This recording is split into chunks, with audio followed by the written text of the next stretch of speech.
ஆண்டவராகிய இயேசு கிறிஸ்துவின் நாமத்தில் யாவருக்கும் அன்பின் வாழ்த்துக்களை தெரிவித்துக் கொள்கிறேன். இந்த வருஷத்தை துவங்கிய நாம் 7வது மாதம் ஆண்டவர்களுடைய கொண்டு வந்திருக்கிறார். கர்த்தருக்கு ஸ்தோத்திரம். ஆண்டவருடைய கிருபையினாலே நாம் நிர்மூலமாகாமல் இருக்கிறது அவருடைய கிருபை என்று சொல்லப்பட்டிருக்கிறார்.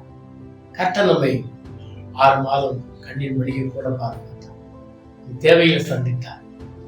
நம்ம கோவிலெல்லாம் அவருடைய கருணை பாதுகாத்து நமக்கு விரோதமாக பலவிதமான துன்பங்களை கொண்டு வர கிடைத்த போது ஆண்டவர் நமக்கு விரோதமாக ஜெய கொடி ஏற்றி நம்மை பாதுகாத்தார். அந்த தேவனுக்கு மகிமை உண்டாகும். இந்த நாளிலே வாக்குத்தத்த செய்தியாக சங்கீதங்கள் புஸ்தகம் 5ஆம் சங்கீதம் 12வது வசனத்திலிருந்து நாம் கேட்போம். கர்த்தாவே, நீர் நீதிமானை ஆசீர்வதித்து காருண்யம் என்னும் கேடகத்தினால் அவனை சூழ்ந்து கொள்வீர். கர்த்தாவே, நீ நீதிமானை ஆசீர்வதிப்பீர் என்று தாவீது சங்கீதத்தில் சொல்கிறார். அவருக்கு நன்றாக தெரிந்திருக்கிறது, ஒரு மனிதன் உண்மையாய் நீதியாய் வாழ்வானால், அவன் நீதிமானாய் நடப்பானால் அவனை கர்த்தர் நிச்சயம் ஆசீர்வதிப்பார் என்பதை தாவீது தன்னுடைய வாழ்க்கையிலே தெரிந்து வைத்திருந்தார். ஆகவேதான் இந்த இடத்துல சொல்கிறார், நீர் நீதிமானை ஆசீர்வதிப்பீர். நீதிமானை நீர் கர்த்தாவே, நீர் நீதிமானை ஆசீர்வதிக்கிறார். இன்றைக்கு இந்த உலகத்துல பிறந்த எல்லா மனிதருக்கும் எப்படியாயிலும் இந்த கடவுள் என்னை ஆசீர்வதிக்க மாட்டாரா, எப்படியாயிலும் என் வாழ்க்கையிலே மாற்றம் இருக்காரா, எல்லாரும் எதிர்பார்க்க. உலகத்துல பிறந்த அத்தனை பேருடைய நம்பிக்கையும் இதுவாக இருக்கிறது என்றால் என்னை கடவுள் ஆசீர்வதிக்கிறார். அவரல்ல நம்பிக்கை. ஆனால் நாம் நம்முடைய வாழ்க்கை முறை எப்படி இருக்கிறது, எப்படி வாழ்கிறோம், நாம் யாரா இருக்கிறோம் என்பதை நம்ம பார்க்க வேண்டியதா இருக்கு. நம்முடைய பாதையெல்லாம் தேவன் வைத்திருக்கிற ஒரு வழியை விட்டு தேவன் வைத்திருக்கிற வழியின் பேர் நீதியின் பாதை. பைபிள் சொல்கிறது அந்த பாதைக்கு பெயர் நீதியின் பாதை. அந்த பாதையிலே வெளிச்சம் உண்டு, அந்த பாதையிலே ஆசீர்வாதம் உண்டு, அந்த பாதையில நன்மை உண்டு. ஆனால் நாம் இன்றைக்கு ஒரு தவறான ஒரு பாவமான பாதையை தெரிந்து கொண்டு துன்மார்க்கமாய் வாழ்ந்து விட்டு கடைசியில் கடவுள் என்னை ஆசீர்வதிக்கவில்லை, கடவுள் என்னை இந்த நிலைமைக்கு ஆளாக்கிட்டார் என்று நாம் நினைத்துக் கொண்டிருக்கிறோம். கர்த்தர் எந்த ஒரு மனிதரையும் கஷ்டத்து உள்ளாக்குகிறவர் அல்ல. நாம் இதை மறந்து விடுகிறோம். நமக்கு எதிராக இருக்கிற சாத்தான வேலை செய்கிறான். நீங்கள் தேவனுடைய நீதியில போகக்கூடாது, தேவனுடைய பாதையில போய் நீங்கள் ஆசீர்வாதத்தை சுதந்திரித்துக் கொள்ளக்கூடாது என்பதிலே அவன் பலவிதமான பாதைகளை நமக்கு காண்பிக்கிறான். அநேக துன்மார்க்கமாக ஜீவிக்கிறார்கள், அநேகர் பாவமாக ஜீவிக்கிறார்கள். ஆனால் அவர்கள் கூட என்ன நினைக்கிறாங்க தெரியுமா? ஆண்டவர் என்னை ஏன் ஆசீர்வதிக்க, ஆண்டவர் என்னை ஆசீர்வதிக்க கூடாதா? ஆனா ஒரு சிலர் எந்த ஜீவி செய்து கொண்டோம் எப்படியாகிலும் கடவுள் ஆசீர்வதித்து விடுவார் என்று நினைக்கிறார். அதுதான் பைபிள் சொல்றது, கர்த்தர் நீதிமானை ஆசீர்வதிக்கிறார். அல்லேலூயா. கர்த்தர் நீதிமானை ஆசீர்வதிக்கிறார் என்று சொல்லுகிறார். அப்ப நீதிமான் என்றால் யார்? அது ஒரு பெரிய கேள்விதான். என்ன சொல்றது தெரியுமா? தேவன் ஒருவரை தவிர நீதிமான் ஒருவனும் இல்லை. அப்படிதான் ஜனங்கள் நினைக்கிறாங்க. பல நேரங்கள்ல தேவனை தவிர நீதிமான் ஒருவரும் இல்லை என்று நினைக்கிறார்கள். ஆனால் பைபிள் சொல்கிறது, கர்த்தராகிய இயேசு கிறிஸ்து இந்த பூமியிலே நமக்காக வந்து கல்வாரி சிலுவையில மரித்து அடக்கமான ரத்தத்தை சிந்தி நம்மை எல்லாம் நீதிமான்கள் ஆக்கி இருக்கிறார். நம்முடைய ரத்தம் நம்மை பரிசுத்தப்படுத்துகிறது. அவருடைய ரத்தம் நம்முடைய பாவங்களை எல்லாம் கழுவி நம்மை நீதிமானாய் வைத்திருக்கிறது. அதை நாம் என்ன சொல்றது இல்ல பாருங்க. அது நம்மள பாருங்க, யாராவது நீதிமான் சொல்லுங்க, அவையும் நீதிமான் சொல்லக்கூடாதுப்பா, பாவின்னு சொல்லலாம். அது நான் பாவி, நீ பாவி, எங்க குடும்பமே பாவம் தான், எல்லாரும் பாவிகள் என்று நாம் சொல்லுவோம். ஆனா யாரும் நீதிமான் என்பதை சொல்லவே மாட்டோம். ஆண்டவர் நம்மை அவருடைய ரத்தத்தாலே நம்மை நீதிமான்கள் ஆக்கி இருக்கிறார். நீதிமான்கள் ஆக்கிறது எதற்கு தெரியுமா? நாம் நீதிமான்கள் ஆக்கி இந்த பூமியிலே அவருடைய ராஜ்யத்தின் வல்லமையினாலே, அவருடைய வசனத்தினாலே நம்மை ஆசீர்வதிக்க வேண்டும் என்று அவர் நம்மை நீதிமானாக்கி. இன்றைக்கு நம்ம பைபிள் சொல்கிறது, இஸ்ரவேலை ஆசீர்வதிப்பதை கர்த்தருக்கு பிரியம்.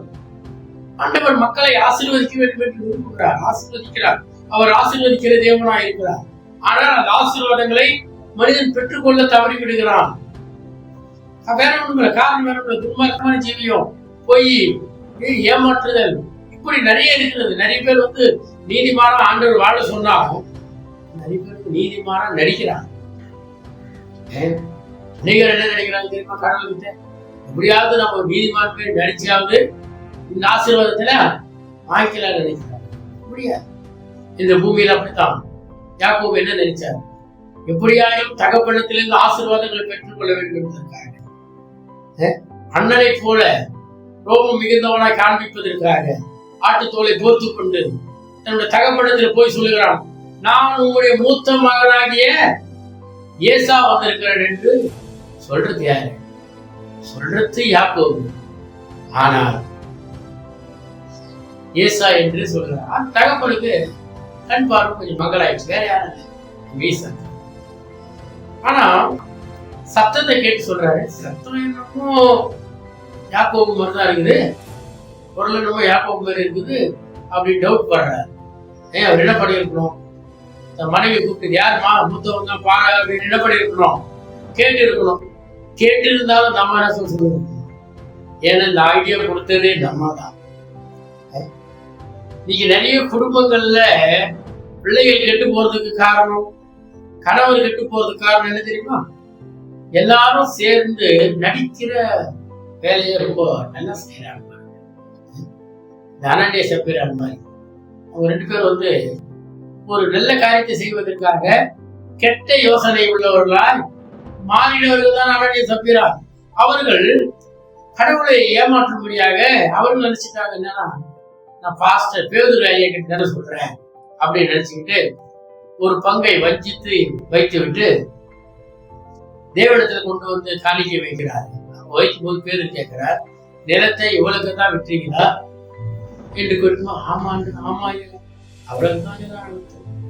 இவ்வளோ பெரிய பொய்யை துணிகரமாக ஒரு தேவ மனிதனிடத்திலே சொல்லுகிறோம் என்ற பயம் இல்லை. பயம் இல்லாம சொல்றாங்க. அந்த இடத்திலேயே அவர் அனனியா தன் ஜீவனை விட்டு மறித்து விடுகிறார். கொஞ்ச நேரம் நடந்தது அறியாம பார்த்து போய் 3 மணி நேரம் ஆகுது. சர்ச்சைக்கு போனவர் வருவார், பார்த்தா காணும். என்ன ஆச்சு? பயம். ஏன் பயம்?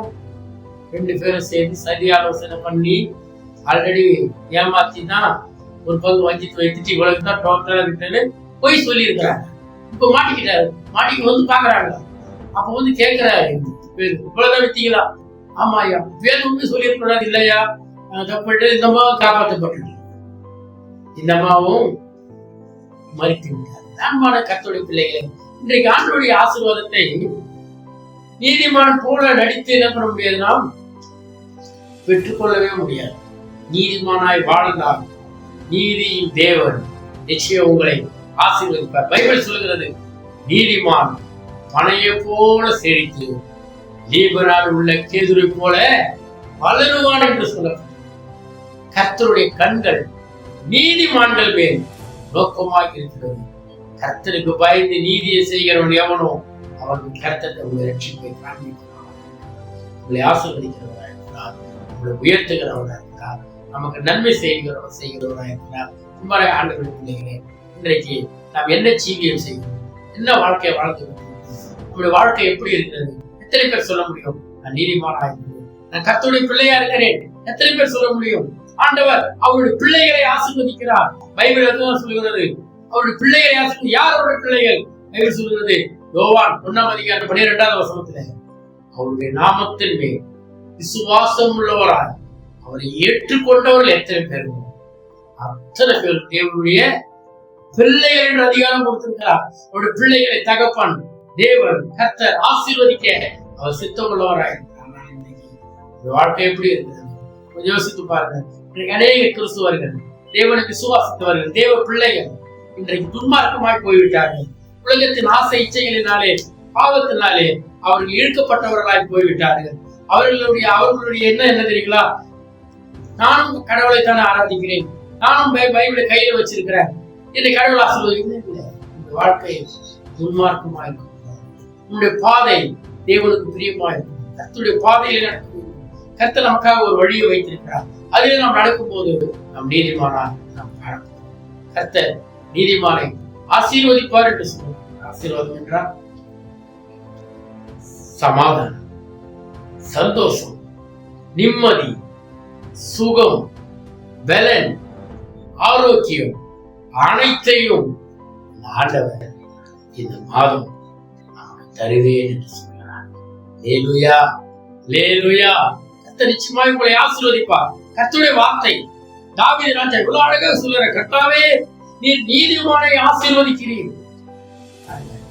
நீதிமானா வாழ்ந்து பாருங்க, தேவனுடைய ஆசீர்வாதம் கண்டிப்பாய் மாற்றம். காருண்யம் என்னும் கேடகத்தினால் அவனை சூழ்ந்து, காருண்யம் என்றால் அதுவும் ஒரு கிருபை. கிருபையினாலே கர்த்தரை பாதுகாக்கிறார். பிரியமானவர்களே, நம்ம நிச்சயமாக கர்த்தருடைய ஆசீர்வாதம் மென்மேலும் பெருகுவீர்கள். நம்முடைய ஆசீர்வாதம் உண்டாகும். பைபிள் சொல்லுவது, கர்த்தர் நீதிமான்களின் வழியை அறிந்திருக்கிறார். நீதிமானின் பாதை நடுப்பங்கள் வரை பிரகாசிக்கிற சூரிய வெளிச்சம் போல் இருக்கும் என்று சொல்லப்பட்டிருக்கிறார். நீதிமான் அப்பத்துக்கு அலைந்து திரிகிறது, அவன் சந்ததி கைவிடப்பட்டதை காணவில்லை என்று ஆக இதை செய்யுங்கள், ஆசீர்வதிப்படுங்கள். கர்த்தர் உங்களை ஆசீர்வதிப்பாராக. உன்னை ஆசீர்வதிக்கவே ஆசீர்வதித்திடுவே, உன்னை பெருக பண்ணவே பெருக பண்ணிடுவே. உன்னை ஆசீர்வதிக்கவே